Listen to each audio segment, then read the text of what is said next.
একমাত্র কোরআন, যে কোরআন আমি আমি যাচ্ছি পরশু মক্কা মদিনা শরীফ থেকে, এই দিনও আমি এবারও কারে আমি তো অনেকবার উঠেছি, আমার উঠার আর এই শক্তি লাগে এখানে, আমার শরীর অসুস্থ, ডায়াবেটিস হওয়ার ভরও আমার আর উপর দিকে ওঠার আমার আর সাহস হয় না। এর ভরও আমার হাজিরা বিশেষ আমার ভাই মৌলানা আনিসুর রহমান বলতে আমি প্রথম আছি ভাই, আমি চিনব না, সেদিন আবার উঠতে হবে।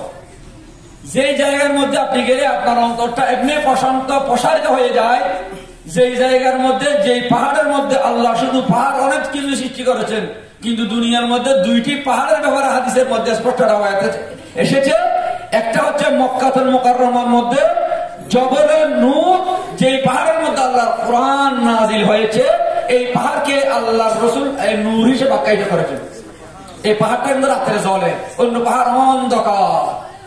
এই পাহাড়ের মধ্যে কোনো লাইট দিতে হয় না, অনেক দূর থেকে ওই পাহাড়কে দেখা যায়। আর মদিনাতুল মুনাওয়ারার মধ্যে যেটা 11 মাইল বিশিষ্ট ওই যে পাহাড়, উহুদ পাহাড়, যেটা উহুদ পাহাড় কিয়ামতের ময়দানের মধ্যে বহন হবে ওই ঈমানদারের জন্য, এবং ওই উহুদ পাহাড়ের জন্য আমার নবী দোয়া করেছেন, যেটা শুদ্ধ আরবিতে আমার নবীর সাথে কথা বলেছেন, এবং ওনার আরকানাতের কারণে আল্লাহ উহুদ পাহাড়ের জন্য দোয়া করেছেন। কিয়ামতের আগে আমার নবীর দোয়ার উসিলায় এই উহুদ পাহাড় 11 মাইল বিশিষ্ট এই উহুদ পাহাড় স্বর্ণে পরিণত হবে। দুইটি পাহাড়ের কথা জান্নাতি পাহাড় বলেছেন, দুইটি পাহাড় জান্নাতি পাহাড়, এটা জান্নাতে অবস্থান করে, এর উপর মানুষ আরোহণ করবে।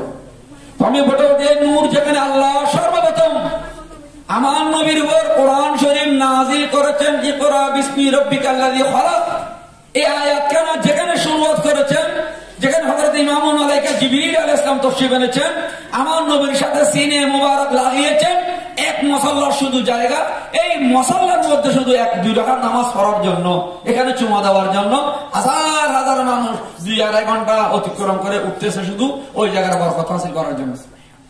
তো আমি বলতে চাচ্ছি, ওটা এই কোরআন শরীফকে পাহাড়, পর্বত, নদী, নালা অনেক জায়গার মধ্যে এটা কোরআন থেকে রেডি করে আল্লাহ লৌহে মাহফুজের মধ্যে এটা আল্লাহ সংরক্ষণ করে রেখে দিয়েছেন। এটা নাজিল করেন, এটা নির্বাচিত করে আমার নবীকে আদম আলাইহিস সালাম ঈসা রূহুল্লাহ পর্যন্ত সমস্ত নবীদের মধ্য থেকে নির্বাচিত করে মুস্তাফা, মুস্তাফি এক শব্দ হচ্ছে নির্বাচিত হওয়া ব্যক্তি।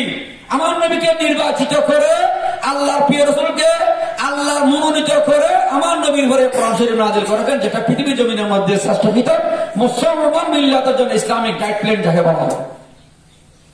এই কোরআন কেউ বরদাস্ত করতে পারবে না, কিন্তু আমার নবীকে আল্লাহ দিয়েছেন, আমার নবী এর ব্যাপারে ক্ষমতাপ্রাপ্ত নবী, নবীউল মুখতার রাসূলুল্লাহ সাল্লাল্লাহু আলাইহি ওয়াসাল্লাম এই ব্যাপারে। এখন আপনার ছেলে সন্তান, আমার সন্তান, ছোট্ট ছোট্ট বাচ্চা, এই 7 বছর, 9 বছর, 3 বছর, এর সিনায়ের মধ্যে কেমনে করে এই কোরআন হিফজ হওয়ার, মজবুত হওয়ার, এটা সংরক্ষিত করার, এটা কিভাবে পেলেন?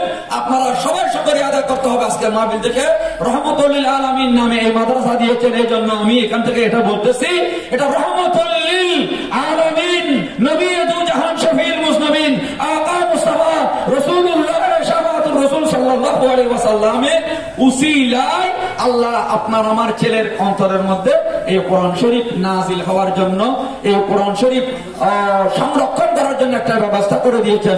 উচ্চ স্বরে বলুন আলহামদুলিল্লাহ।